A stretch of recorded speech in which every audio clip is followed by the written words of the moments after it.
Hello guys, welcome to our channel. Today I am going to show you how to create photo collage in Facebook history.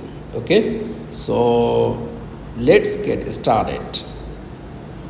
Then first of all, click on Facebook app, tap on create history, just tap on select multiple and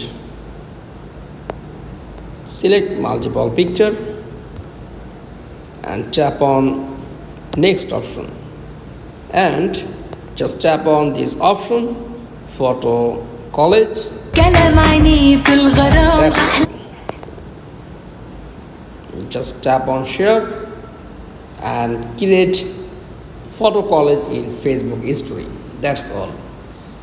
Thanks for watching. Please like, comments and subscribe. Thank you.